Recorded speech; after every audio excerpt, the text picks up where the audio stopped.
Negative हो जाएगी। ठीक, ये बेटा आपके का टेबल है।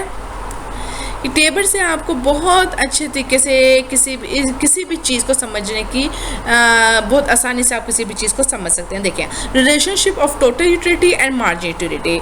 यहाँ पे बेटा आप देखिए क्वांटिटीज़ दी हुई हैं आपको 0 से 6 तक, कि आपने पहले एक क्वांटिटी का इस्तेमाल किया, 2 का, 3 का। अब टोटल यूटिलिटी आप देख रहे हैं बेटा, थर्ड क्वांटिटी तक टोटल यूटिलिटी इंक्रीज हो रही है। ये मैंने साथ साथ लिखा भी हुआ है, at third quantity total utility increase with increase in trend, increase हो रही है, इंक्रीज इन ट्रेंड। यहाँ आके बेटा देखिए टोटल यूटिलिटी मैक्सिमम हो रही है क्वांटिटी 4 पे। और अब यहाँ देखें, आपने जब किसी चीज़ का इस्तेमाल, more quantity consume, total utility decline. ठीक है, यहाँ देखें जब आपकी टोटल यूटिलिटी मैक्सिमम है, दिस इज आपकी मार्जिन यूटिलिटी 0 होगी फिफ्थ क्वांटिटी पर। जब आपने किसी भी चीज़ की पाँचवीं मिकदार का इस्तेमाल किया तो आपका कुल फ़ायदा ज़्यादा से ज़्यादा है और मुततिम फ़ायदा 0 हो गया, 0। तो और यही नुक्ता सीधी का पॉइंट है, पॉइंट ऑफ स्टोरेशन। और इसके बाद अगर आपने मज़ीद किसी चीज़ का इस्तेमाल जारी रखा तो आपका कुल फ़ायदा कम हो रहा है और आपका मुततिम फ़ायदा नेगेटिव में आ गया। तो बेटा एक बार याद रखें, यहाँ तक आप पहले देखें कुल फ़ायदा बढ़ रहा है, फिर बराबर हो रहा है और फिर गिर रहा है, और फिर यहाँ तक आप देखें बेटा कुल फ़ायदा कम होता होता होता होता 0 पे आ गया और नेगेटिव हो गया। इसे मुततिम फ़ायदा, सॉरी, मुततिम फ़ायदा का जो कर्व होता है बेटा वो बिल्कुल नेगेटिव बनता है, नेगेटिव स्लोप कर्व होता है। और कुल फ़ायदा का जो कर्व होता है वो बेटा वो पहले चढ़ने का रुझान रखता है, यानी क्योंकि वो इंक्रीजिंग ट्रेंड है, increase with increasing trend, then maximum and then decrease. ये बेटा आपके पास है। देखें, graphical representation of total utility and margin utility. ये देख रहे हैं टोटल यूटिलिटी बेटा पहले इंक्रीज हो रही है with increasing trend, now it is maximum, now decrease. आप देख रहे हैं जहाँ पे टोटल यूटिलिटी मैक्सिमम हो रही है वहाँ पे आपकी मार्जिन यूटिलिटी 0 हो रही है, एंड देन उसके बाद margin utility is negative. This is the बेटा पॉइंट ऑफ स्टोरेशन, यानी नुक्ता सीधी का कर्व है। आपने यूनिट ऑफ आइसक्रीम लिए हुए हैं, यहाँ पे एक्स एक्सिस पे आपने बेटा क्वांटिटी लेनी है दोनों के, और वाई एक्सिस पे आपने कुल फ़ायदा और मुततिम फ़ायदा लेना है। और इस डायग्राम को एक दूसरे को ऊपर नीचे बनाते हैं, क्यों? क्योंकि इससे इस तरीके से बहुत अच्छे तरीके जाहिर हो सकता है कि जहाँ पे टोटल यूटिलिटी मैक्सिमम है वहाँ पे मार्जिन यूटिलिटी 0 है। ये बेटा graphic representation of total utility की कुल फ़ायदा और मुततिम। कुल फ़ायदा आपको पता है तमाम इकाइयों से हासिल होने वाला फ़ायदा, और मुततिम फ़ायदा होता है अगली इकाई से हासिल होने वाला। यहाँ मैं एक चीज़ बता दूँ कि ये कैसे निकला है, आपको समझ आनी चाहिए कैसे निकला। देखिए बेटा 20 कैसे आया, 20 माइनस 0। 15 कैसे आया, 35 माइनस 20, यानी अगली में से पिछली माइनस करते हैं, तभी हमको होता है चेंज। मार्जिन यूटिलिटी का मतलब होता है change in total utility and change in quantity, means अगली में से पिछली। इधर 45 में से 35 क्या आ गया बेटा 10, 50 में से 45 5, ये बेटा आपके पास ये क्वांटिटी है। 50 में से 50 0, 45 में से 50 माइनस है, यानी अगली में से पिछली आपने माइनस करें, देन आपके पास मार्जिन यूटिलिटी आ जाएगा। Now law of diminishing margin utility, DMU, diminishing margin utility. जब बेटा आपकी मार्जिन यूटिलिटी गिरती जाती है, गिरते गिरते नेगेटिव हो जाती है, इसे इसका नाम है डिमिनिशिंग मार्जिन यूटिलिटी। बेटा एक बार याद रखें, आपके पास यूटिलिटी की 2 तरह की टाइप्स होती है। ये जो हम पढ़ रहे हैं ये कार्डिनल यूटिलिटी है, कार्डिनल यूटिलिटी आप इंग्लिश में भी लिख सकते हैं उर्दू वाले।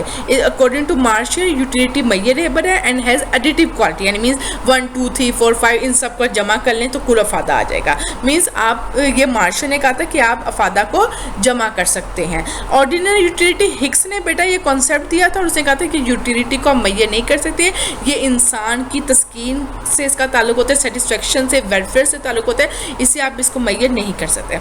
इसी तरह यहाँ पे बेटा एक और ऑब्जेक्टिव क्वेश्चन है कि हम यूटिलिटी के 2 लॉ होते हैं जो मार्शल ने दिए थे, जो कार्डिनल यूटिलिटी में आते हैं। ये दोनों लॉ, ये बात याद रखिए, ये दोनों लॉ कार्डिनल यूटिलिटी में आते हैं। अगर आपको आता है कार्डिनल यूटिलिटी के तहत अफादा के कानून की वजाहत करें तो ये 2 लॉ हैं। नंबर 1 डिमिनिशिंग मार्जिन यूटिलिटी ये वाला, और इक्वी मार्जिन यूटिलिटी।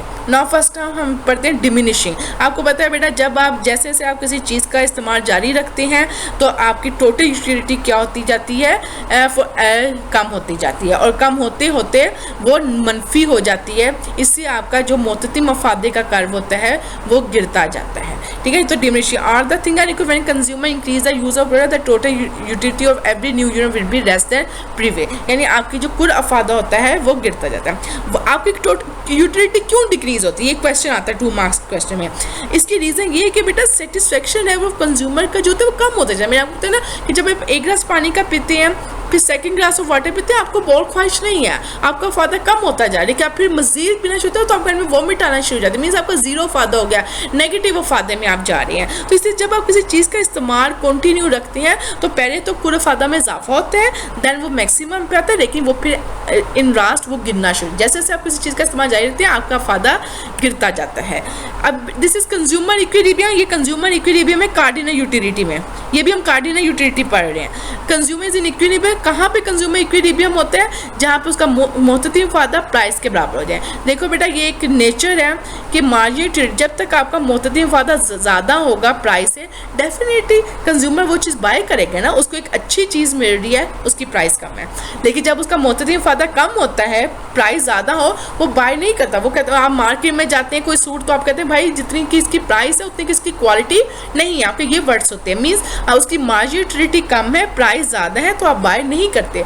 कंज्यूमर कहाँ पे सेटिस्फाई होता है, उसकी कहाँ पे मैक्सिमम लेवल होता है उसकी सेटिस्फेक्शन का, जहाँ पे मार्जिनिटी इक्वल होती है प्राइस से। ये वो पॉइंट होता है जहाँ पे वो कहता है ठीक है क्वालिटी भी ठीक है प्राइस भी ठीक है, मैं ले लेता हूँ। तो दैट्स व्हाई हम कहते हैं कि यूटिलिटी फंक्शन है क्वांटिटी का, नेगेटिव रिलेशनशिप है, क्वांटिटी में इंक्रीज होता है, यूटिलिटी अफादा में कमी आती है।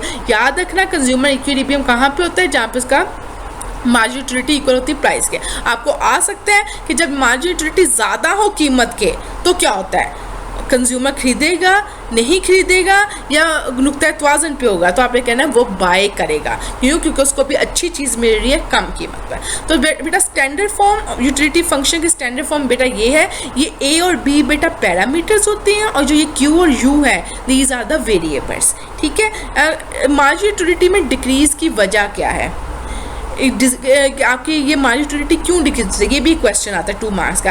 बेटा एक तो आपकी ख्वाहिशात जो होती है ना चेंज होती रहती है, इससे भी आपकी मार्जिनिटी कम होती है। Goods are not suitable to each other, यानी जो अशिया आप खरीदते हो वो एक सूटेबल नहीं होती टू ईच अदर, तो भी आपकी मार्जिनिटी डिक्रीज होती है। ये 2 कॉजेज हैं मार्जिनिटी के डिक्रीज होने के। आपने बेटा अभी तक आप अभी रॉ ऑफ डिमिनिशिंग मार्जिनिटी पढ़ रहे हो, जो ये कह रहा है कि जैसे जैसे आप किसी चीज़ का इस्तेमाल बढ़ाते जाते हैं आपकी यूटिलिटी जो है वो कम होती जाती है। और क्यों कम होती जाती है, क्योंकि कंज्यूमर का जो सेटिस्फेक्शन लेवल है वो डिक्रीज होता जाता है। और फिर आपने देखा कि इस कंज्यूमर इक्विलिब्रियम पे कहाँ होता है, जहाँ पे उसकी मार्जिनिटी इक्वल हो प्राइस के। अब law of equi marginality, this is law of equi marginality, second law, ये डॉक्टर मार्शल ने की थी। उसने कहा कि कंज्यूमर अपनी आमदनी को इस तरीके से खर्च करे मुख्तलिफ अशिया पर, ए बी सी डी, यानी आटा भी रहे, चीनी भी रहे, घी भी रहे, कि आखिर में उसको ज़्यादा से ज़्यादा फ़ायदा हासिल हो। The consumer allocate the income on various good, मुख्तलिफ अशिया पर इस तरह से खर्च करे कि आखिर में उस तमाम अशिया का जो मार्जिनिटी है वो बराबर हो। ये देखिए जिस तरह मार्जिनिटी ए, आप ए कोई भी ले लें, ये फ्लोर है आटा, उसकी प्राइस ऑफ ए, शुगर ले लें प्राइस ऑफ बी, सी इसको आप कुछ भी ले लें, आप इसको घी ले लें, ऑयल ले लें, ये तमाम अशिया यानी ए बी सी ये आर द डिफरेंट गुड्स हैं। इन सब को बेटा डिवाइड करें ना इनकी प्राइस, तो ये इक्वल आना चाहिए, मीन्स 4 4 4 4, मीन्स एक शख्स अपनी इनकम को मुख्तलिफ अशिया पे इस तरह से खर्च कर रहा है कि आखिर में वो तमाम अशिया का जो फ़ायदा है, मोहततिम फ़ायदा, ये मोहततिम फ़ायदा मार्जिनिटी वो बराबर है। ठीक है, explanation of law with table. अब बेटा हम ये टेबल से इसकी एक्सप्लेनेशन करते हैं। ये आगे टेबल है, पहले ये देख रहे हैं। कंज्यूमर के पास बेटा फॉर एग्जाम्पल 5 रुपये है, अब उसे इन 5 रुपये को ना 5 रुपीज़ को खर्च करना है 2 अशिया पे, 2 चीज़ों पे, एक्स और वाई। ठीक है, एक्स और वाई की जो प्राइस है बेटा वो 1 रुपीज़ है, एक्स भी 1 रुपये किलो है पर यूनिट, वाई जैसे हम कहते हैं फॉर एग्जाम्पल हम एप्पल और बनाना लेते हैं तो दोनों की 1 रुपीज़ है और आपके पास 5 रुपीज़ है।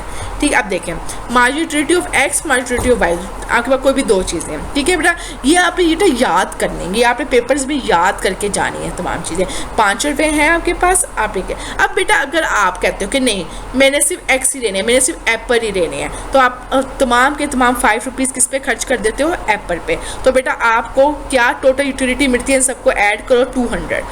फिर आप कहते हो नहीं मैं 5 के 5 रुपीज़ जो है वो मैंगोज़ पे स्पेंड करता हूँ, तो ये मैंगोज़ आ गए, फॉर एग्जाम्पल वाई मैंगोज़ हैं, तो टोटल यूटिलिटी आपको वाई से क्या मिलती है 150, इन सब को ऐड करेंगे तो 150 आएगा।